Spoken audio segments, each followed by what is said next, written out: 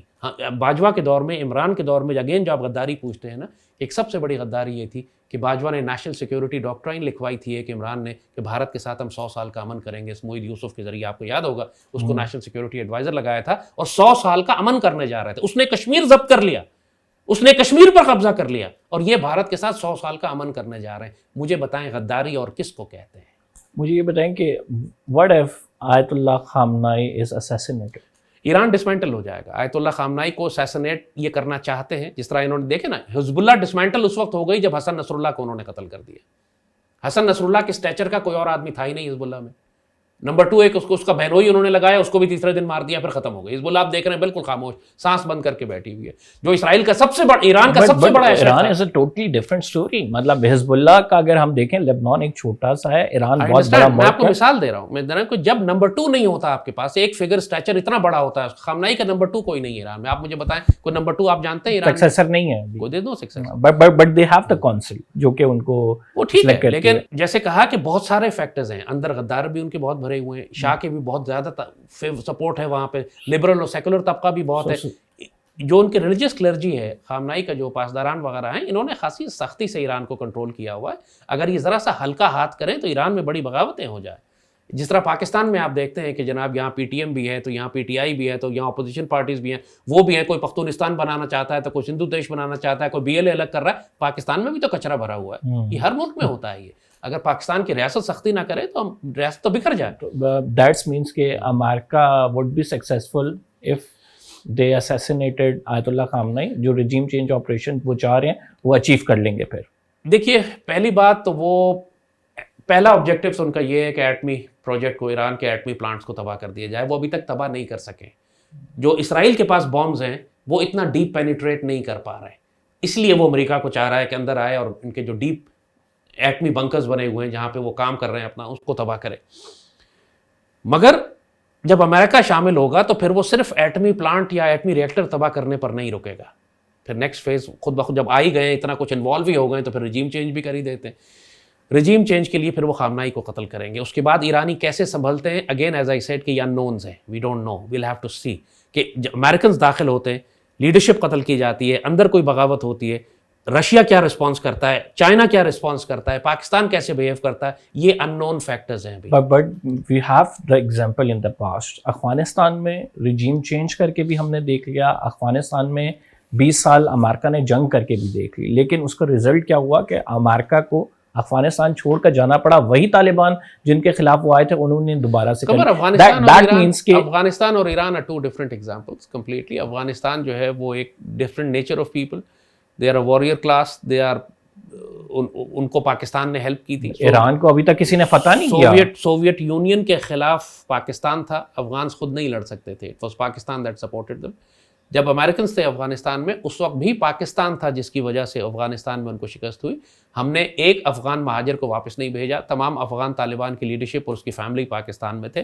امریکہ ہمیں بلیم کرتا ہے, ٹھیک بلیم کرتا ہے کہ ہم نے امریکہ کو دھوکہ دیا, ہمیں دینا چاہیے تھا. امریکہ ہمارا دشمن تھا.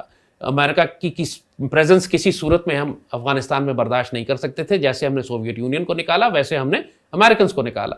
ایران کے ساتھ اگر پاکستان کھڑا ہوگا تو پھر ہمیں اسی لیول کی سپورٹ دینی پڑے گی.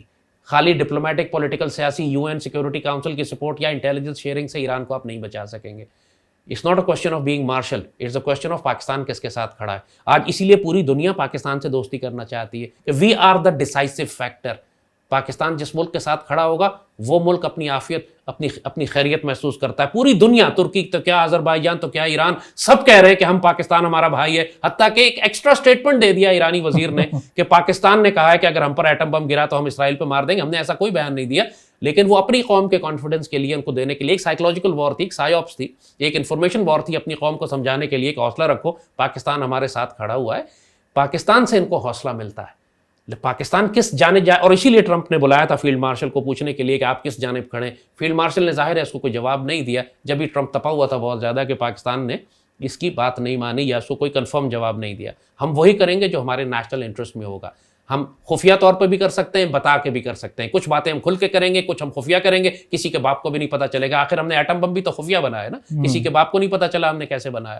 تو ہم نے اگر ایران کی مدد کرنی ہے تو ہم خفیہ کریں گے, کسی کے باپ کو نہیں پتہ چلے گا. اور اسرائیل کو بھی بلا وجہ چوٹیں لگیں گی, ہر طرف سے مار پڑے گی, اس کو وہی لگے گا کہ یار یہ مار کہاں سے پڑ رہی ہے مجھے. وہ ہم چائنا سے بات کریں, رشیا سے بات کریں, ایران کے ساتھ مل کر کریں نہ کریں انشاءاللہ, لیکن ہم اسرائیل کو چھوڑیں گے نہیں. ہمارا بہت پرانا بدلہ ہے, اس نے انڈیا کے ساتھ مل کر ہم پر حملہ کیا تھا. ہم نے اسرائیل کو جوابی ضرور مارنا ہے. دیکھو ایک امپورٹنٹ بات یہاں پہ آپ بے شک, اسرائیل انڈیا کے ذریعے پاکستان کو تباہ کروانا چاہتا ہے. Understand the logic. تو انڈیا اور اسرائیل کے درمیان جو ملٹری الائنس ہے, اس کو پاکستان نے ہر حال میں توڑنا ہے.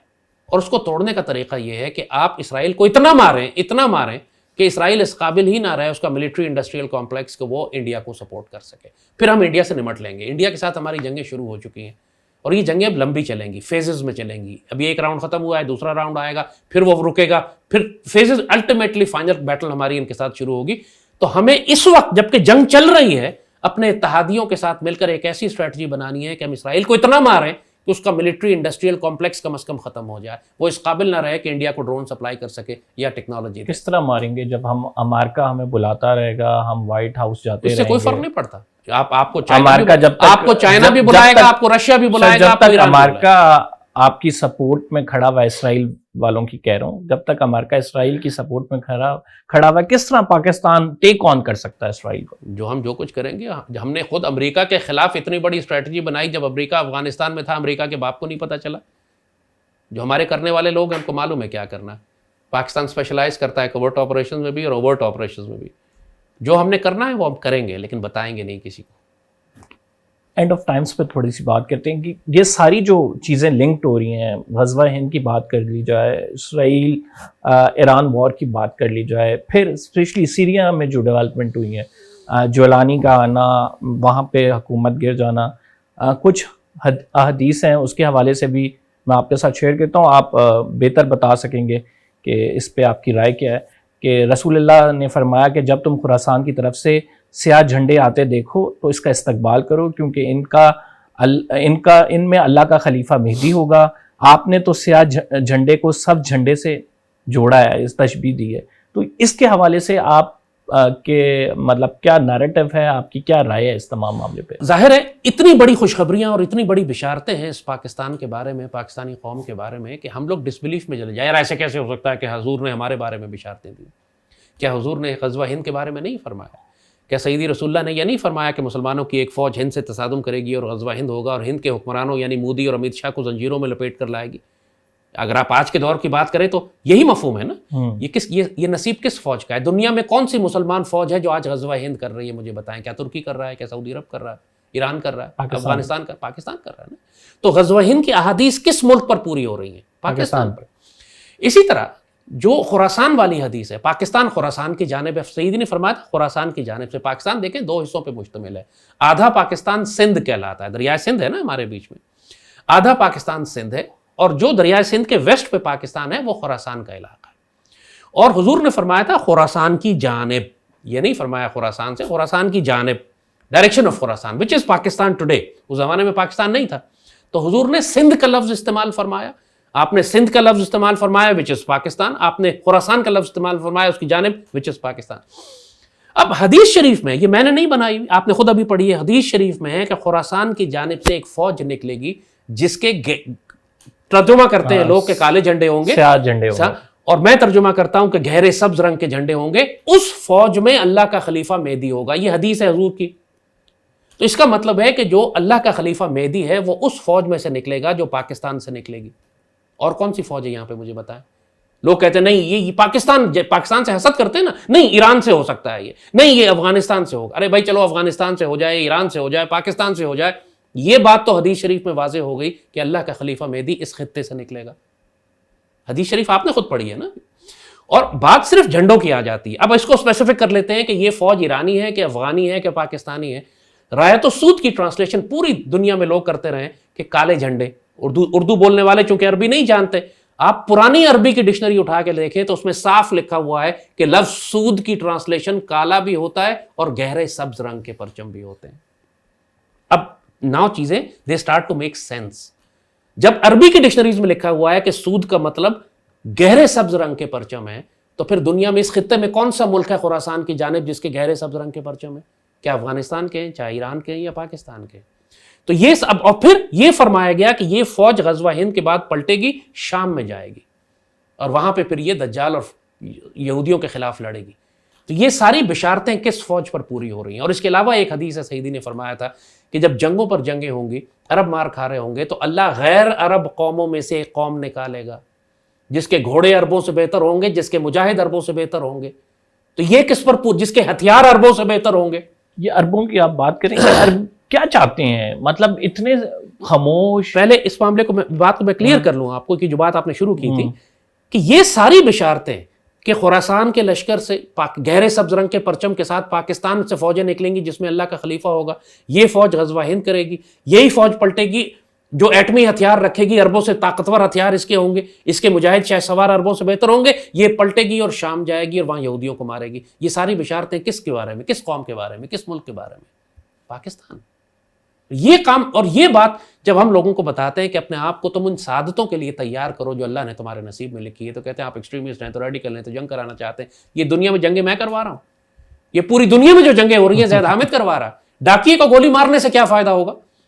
اگر آپ کو میں یہ بتا رہا ہوں کہ جناب بادل آ رہے ہیں, بارش ہونے والی, آپ مجھے گالیاں دیں, یار تم تو بری باتیں کرتے ہو, طوفان آ رہا ہے. ارے یار مجھے نظر آ رہا ہے کہ بادل آ رہے ہیں. جب میں آپ کو یہ بتا رہا ہوں کہ اسلامک ایسکیٹالوجی کی روشنی میں, سیدی رسول اللہ کے بیانات اور ارشادات کی روشنی میں اس وقت دنیا کی گلوبل جیو پالیٹکس کو سامنے رکھو, تو بات بالکل واضح ہو جاتی ہے کہ ہم اینڈ ٹائمز میں داخل ہو چکے ہیں اور غزوہ ہند شروع ہو چکا ہے. تو لوگ مذاق اڑاتے ہیں ہمارا, تو اڑانے دیں. حضرت نوح علیہ السلام کا بھی مذاق اڑتا تھا, جو اڑاتے تھے اس کے بعد غرق ہو گئے. وہ ہوگا یہی کہ جو پاکستانی یا دنیا میں مسلمان تیار نہیں ہوں گے, جیسے عربوں کی بات آپ نے کی, عربوں کے بارے میں تو بہت سیدی نے آخری زمانے میں بشارتیں بتائی تھی, جو احادیث فرمائی تھی, تنبیہات تھی کہ یہ بہت بری طرح سے مارے جائیں گے, مشرک ہو جائیں گے. آپ نے دیکھا آج کل سارا بت پرست اور بت کدے بن رہے ہیں. جزیرہ نما عرب میں سیدی نے ایک ایک بت پرست, ایک ایک بت کدا گرا دیا تھا, ایک ایک مندر گرا دیا تھا. منع فرمایا گیا تھا کہ ان کو دوبارہ جزیرہ نما عرب میں داخل مت ہونے دو. دوبارہ دبئی میں, یو اے میں آپ دیکھیں ٹیمپل بن رہے ہیں, مندر بن رہے ہیں ان کے. پورا سعودی مکہ خانہ کعبہ سے تھوڑے فاصلے پہ جدہ پہ انہوں نے جناب ہندوؤں کے مندر اور ٹیمپلز اور آ کے وہ گنیش اور کیا کیا چیزوں کیا کہ وہ تماشے لگائے ہوئے ان لوگوں نے. استغفر اللہ. عرب تقریباً اب مشرک ہو چکے ہیں, ان میں اسلام نام کی کوئی چیز نہیں, اسی لیے تو ذلیل ہو رہے ہیں یہ. اسی لیے تو کوئی عزت, کوئی سیلف رسپیکٹ, کوئی غیرت ان عربوں میں باقی نہیں ہے. 2 عرب ممالک ہیں اس وقت, جارڈن اور مصر, جو غزہ کو گھیرے ہوئے ہیں, اور دونوں سب سے بڑے اسرائیل کے محافظ ہیں. ایک پانی کی بوتل یہ غزہ کے اندر نہیں جانے دیتے جب تک اسرائیل اجازت نہ دے. اور دنیا کے اتنے طاقتور ملک ہیں اس خطے کے, جارڈن بھی اور مصر تو خیر سب سے طاقتور ملک ہے, اور سب سے بڑا محافظ اسرائیل کا, اور مسلمانوں کو قتل کرنے میں. اس سارے میں سعودی عرب کا کیا رول دیکھ رہے ہیں آپ؟ ڈسمینٹل ہو جائے گا یہ. سعودی بادشاہ کا انتقال ہونے دیں, شاہ سلمان ابھی زندہ ہے, تو اس کا بیٹا سب کچھ کنٹرول کر رہا ہے. ایران کے بعد سعودی عرب کی باری ہے. دیکھیے انہوں نے بہت عرصہ ایران کو سنبھال کے رکھا. 1979 سے انہوں نے ایران پر کوئی ڈائریکٹ حملہ نہیں کیا تھا. ریولوشن آ چکی تھی, حالانکہ ایران اتنے ان کے خلاف کارروائی کر رہا تھا. ان کو ایران کی ضرورت تھی عربوں کو ڈرا کے رکھنے کے لیے. اب انہوں نے عرب بالکل ختم کر دیے ہیں, مکمل طور پر اپنے کنٹرول میں لے لی. ابھی آپ نے دیکھا ہے ٹرمپ ہو کے گیا سعودی عرب سے, پوری دولت نچوڑ لی. جو دولت ان کے پاس تھی ٹریلینز آف ڈالر, وہ قطر سے, تو بحرین سے, تو یو اے سے, انویسٹمنٹ کے نام پہ سب لے کے نکل گیا. تو اب جتنی دولت تھی ان کے پاس وہ بھی امریکہ لے جا چکا ہے. اب ایران کی ان کو ضرورت نہیں ہے کہ ایران کی موجودگی ہو عربوں کو ڈرانے کے لیے. عربوں کو انہوں نے بالکل فارغ کر دیا, لہٰذا اب وہ ایران کو بھی تباہ کر رہے ہیں. اور اس کے بعد پھر عربوں کی باری آئے گی. سعودی عرب آبویسلی از دی لارجسٹ. سعودی عرب کے بعد جیسی سعودی عرب گرتا ہے تو پورا گلف فارغ ہو جائے گا. Qatar, Bahrain, U A E, Ras Al Khaimah, ان سب کی تو کوئی حیثیت ہی نہیں ہے. سعودی عرب ہے. سو انہوں نے گریٹر اسرائیل مدینے تک بنانا ہے. سعودی یہ بھول جاتے ہیں یہ بات. ان کا گریٹر اسرائیل جو ہے وہ عراق سے لے کے 2 دریا جو بنے ہوئے ہیں ان کے جھنڈے کے اوپر, ایک عراق کا دریا ہے دجلہ یا فرات, اور دوسرا دریائے نیل ہے. اس کے درمیان انہوں نے کہا کہ یہ سارا خطہ ہمارا ہے. اور اس کے بعد نیچے مدینے تک آتے ہیں, یہ خیبر تک آتے ہیں. خیبر کا جو خیبر یا یہود جو فلسطینی مسلمان کہتے ہیں, وہ مدینے کے پاس ایک جگہ, تو وہاں تک یہ اپنی اسرائیلی ریاست کی سرحدیں بولنا چاہتے ہیں. لیکن ان کا جو سیکیورٹی زون ہے وہ دریائے سندھ تک ہے. وہ چاہتے ہیں کہ ہم انڈیا کے ساتھ اپنی سرحدیں میں لا لیں تاکہ ہمیں کوئی آئندہ خطرہ نہ ہو کبھی. یہ سب چیزیں ریالٹی ہے, کنسپریسی تھیوری نہیں ہے. جو کنسپریسی تھیوری سمجھ رہا ہے وہ تسلی سے بیٹھے, تھوڑے دنوں بعد اس کے اوپر بھی میزائل اور راکٹ اور ڈرون گریں گے, چیختے رہنا کہ زید حامد کنسپریسی تھیوری بولتا رہتا تھا.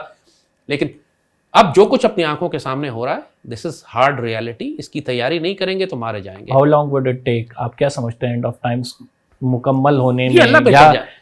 امام مہدی کے ظہور کی اگر یار یہ بات تو کی سوال جائے, آپ ایسے ہی کر رہے ہیں کہ قیامت کب آئے گی, nobody can give you time. لیکن یہ but the sequence of the events, اس سے perception آپ کی کیا ہے, اس سے اخذ کیا کر آپ سکتے ہیں؟ سیکوینس دیکھیے کہ پہلے غزوہ ہند ہے, ہاں مڈل ایسٹ میں جنگیں ہوتی رہیں گی جو ہو رہی ہیں, پہلے غزوہ ہند ہے. ہند کے حکمرانوں کو ہم زنجیروں میں لپیٹ کر لائیں گے, جب ہم واپس پلٹیں گے تو پھر اس لشکر میں آپ کو امام مہدی ملیں گے جو کہ پلٹیں گے, یہ فوج شام تک جائے گی. اور یہی حدیث شریف میں یہی سیکوینس بیان کیا گیا ہے کہ یہاں سے یہ لشکر نکلیں گے, گہرے سبز رنگ کے پرچم ہوں گے, یہ شام جائیں گے اور وہاں جا کے دجال کو قتل کریں گے. it may be 2026 2027, Allah knows best. لیکن میں نے کہا ہم اس ایونٹس میں داخل ہو چکے ہیں. پہلی جنگ غزوہ ہند کی فائنل کانفلکٹ کی شروع ہو گئی ہے ہمارے پاس. آئی وڈ سے کہ جو سارے ایونٹ جن کی ہم بات کر رہے ہیں شاید اگلے 10 سال میں پورے ہو جائیں, in next 10 years maximum. and who will rule the world then? آخر میں جو بالکل آخر میں سیدی رسول اللہ نے جو اس کی بھی بشارت عطا فرمائی ہوئی ہے کہ یہ جو کاٹ کھانے والی بادشاہتیں تم دیکھ رہے ہو, جنگوں پہ جنگیں ہوں گی, اس کے بعد دنیا میں اللہ خلافت اللہ منہاج النبوہ کو دوبارہ قائم کر دے گا. اللہ یہ سیدی رسول اللہ نے اینڈ رزلٹ یہی بتایا ہے. جس طرح غزوہ ہند کی رزلٹ سیدی نے پہلے بتا دیا ہے کہ ہوگا, تم ہند کے حکمرانوں کو یعنی مودی کو, امت شاہ کو, ڈوول کو زنجیروں میں لپیٹ کر لاؤ گے. یہ سب مارے جائیں گے ہمارے ہاتھوں انشاءاللہ, جو بھی حکمران ہوگا اس وقت انشاءاللہ. ہم ان کے ساتھ وہی سلوک کریں گے جو شہاب الدین غوری نے پرتھوی راج کے ساتھ کیا تھا, زنجیروں میں لپیٹ کر لایا تھا. ان کا بہت برا حشر ہم کریں گے انشاءاللہ. اس کا رزلٹ سیدی رسول اللہ نے ہمیں پہلے بتا دیا ہے تاکہ جو بیچ میں مشکلات اور پریشانیاں آئیں پاکستانی قوم مایوس نہ ہو, خوفزدہ نہ ہو جائے. رزلٹ پہلے بتا دیا گیا ہے.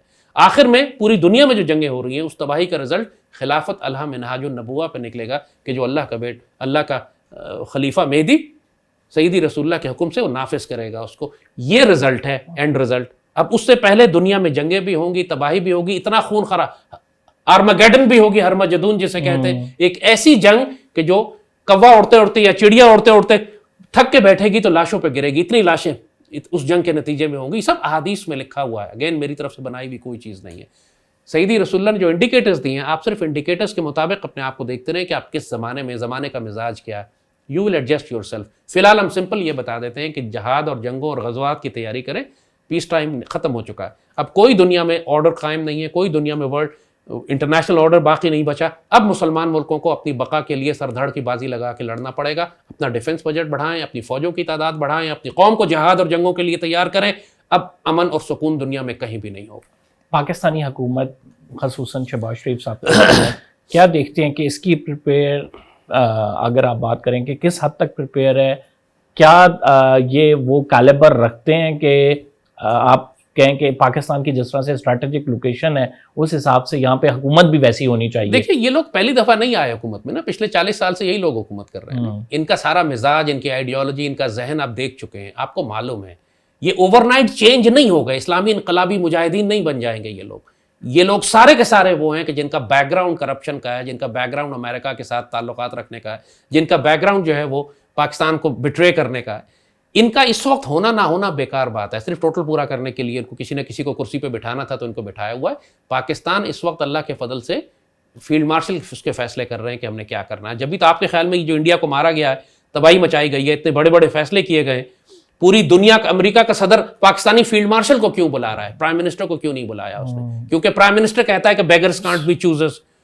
اس پرائم منسٹر کی ورتھ سب کو معلوم ہے, اس نے خود اپنی ورتھ دنیا کو بتائی. Why we are so confused nation? Because we declared ourselves as a democratic nation.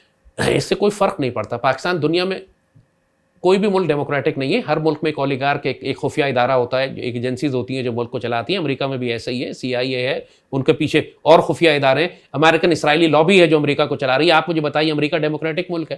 امریکہ میں جو کچھ ہو رہا ہے اس وقت اسرائیلی لابی کے حوالے سے, پینٹاگون کا بہت اثر و رسوخ ہے, اسرائیل کا بہت تو اثر یہ و رسوخ کہنے کی ہے. بات ہے کہ ڈیموکریٹک. دنیا میں کوئی ملک ڈیموکریٹک نہیں ہے. نہ سعودی عرب ڈیموکریٹک ہے, نہ رشیا ڈیموکریٹک ہے, نہ چائنا ڈیموکریٹک ہے, نہ ایران ڈیموکریٹک ہے, اور جو ملک نہ امریکہ ڈیموکریٹک ہے. اور پاکستان جو اپنے آپ کو ڈیموکریسی کہتا ہے, پاکستان کے سیاستدان اتنے کرپٹ اور چور ہیں کہ حکومت اور اختیار ان کو دے دیا جائے تو یہ سارے ملک 10 دفعہ بیچ کے کھا جائیں. اگر پاکستان بچا ہے تو فوج کی وجہ سے, زرداری, نواز اور عمران کی وجہ سے نہیں.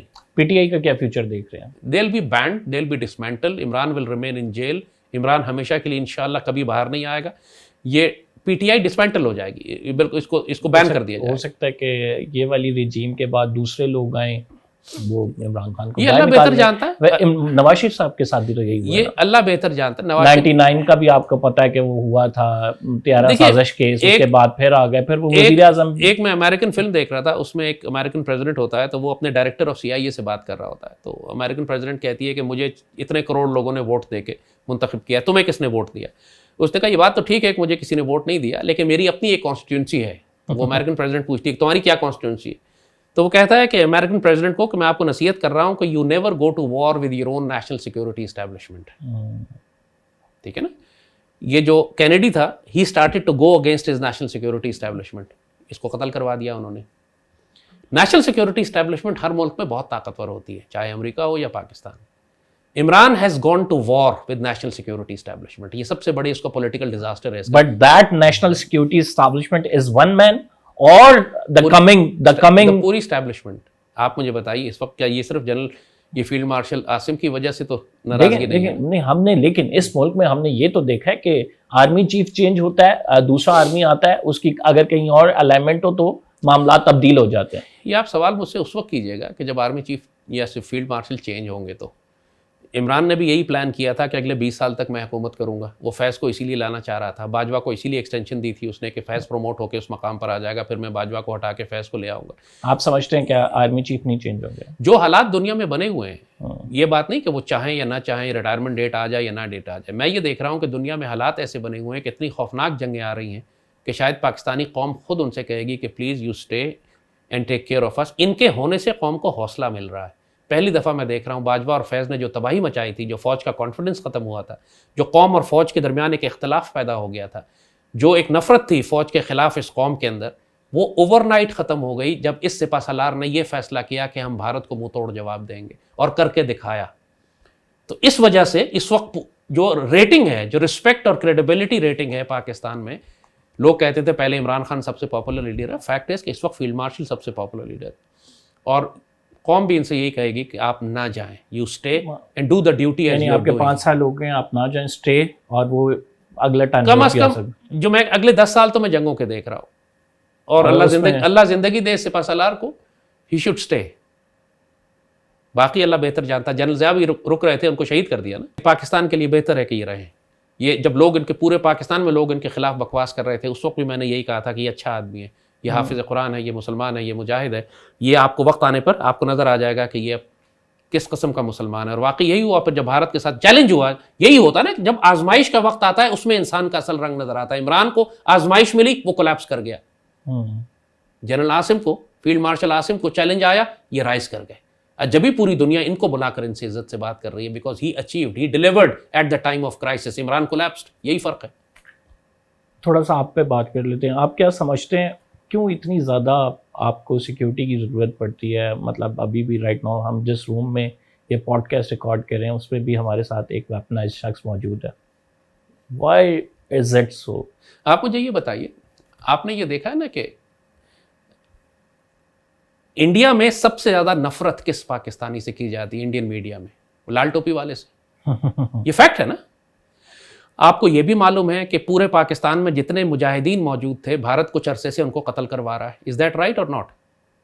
ہے کہ نہیں؟ تو یہ پاکستان میں جتنے وہ ایلیمنٹس ہیں کہ جو بھارت کو نقصان پہنچا رہے ہیں, وہ بھارت کی ہٹ لسٹ کے اوپر ہیں. پاکستان میں پچھلے چند مہینوں میں کوئی 10 یا 12 کے قریب مجاہدین لیڈرشپ کو قتل کیا گیا. کون قتل کر رہا ہے؟ ظاہر ہے یہاں بھی جاسوس موجود ہیں نا.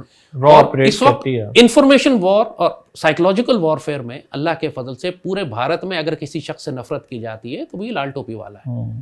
تو ظاہر ہے کہ مجھے بھی انفارمیشن ہے, انٹیلیجنس ہے, مجھے بھی انفارمیشن دی گئی ہے اپنے دوستوں کی طرف سے کہ پلیز بی کیئرفل, آپ ملاقاتیں محدود کر دیں, آپ ٹریول کم کر دیں, you are a target, they are trying to assassinate you. ہمارا ایک رول ہے اللہ کے فضل سے, اللہ کے دشمنوں کو ہم سے تکلیف پہنچتی ہے.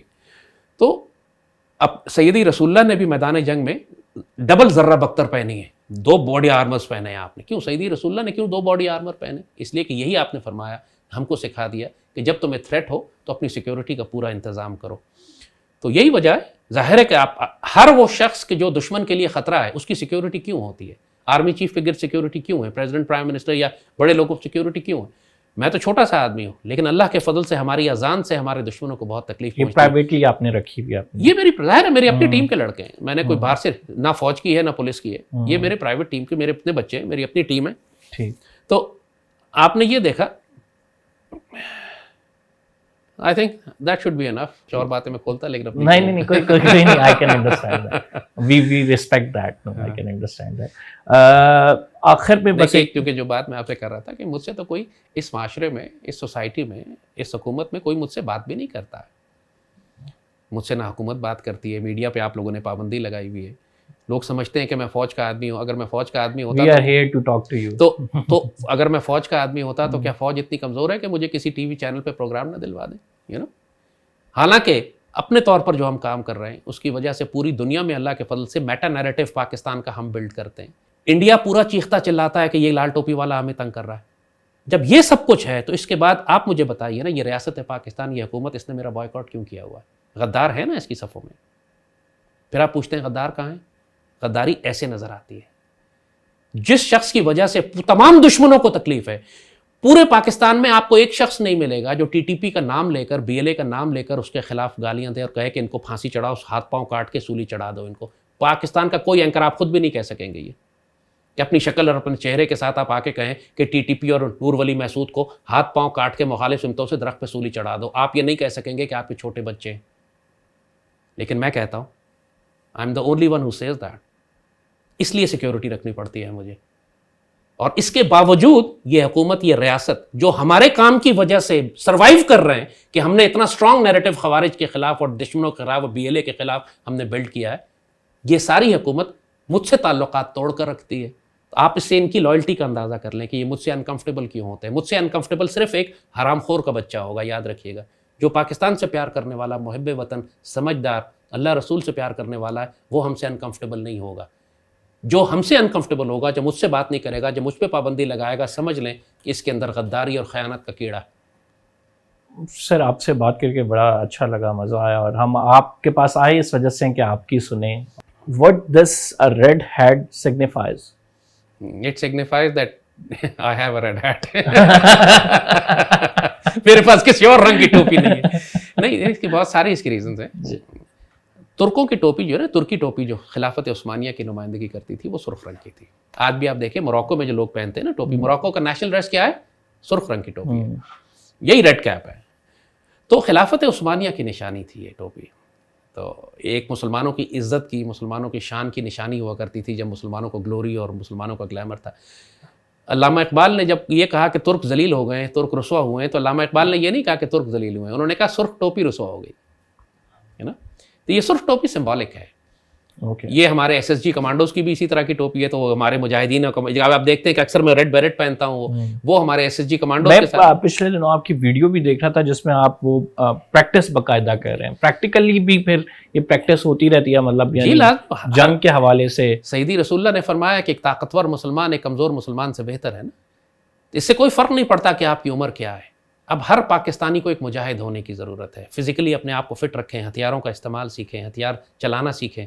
آپ کو آنے والے وقتوں میں جنگیں ہمارے شہروں میں ہوں گی، دہشت گرد ہمارے شہروں میں ہوں گے، دشمن کی فوجیں، بھارتی فوجیں ہمارے شہروں میں گھسیں گی.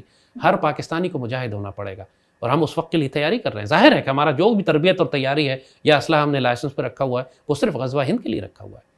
انشاءاللہ وقت آنے پر ہماری اللہ سے یہی دعا ہے کہ ہمیں موقع دے کہ ہم جس طرح ابلاغی جنگ میں خط اول پہ ہیں، فرنٹ لائن پہ ہم انفارمیشن وار میں لڑ رہے ہیں، اس طرح گراؤنڈ پہ بھی ہمیں دشمنوں کے خلاف لڑنے کی اجازت دے، اور سعادت کی زندگی کے ساتھ جب وقت آئے تو میدان جنگ میں ہم شہید ہوں.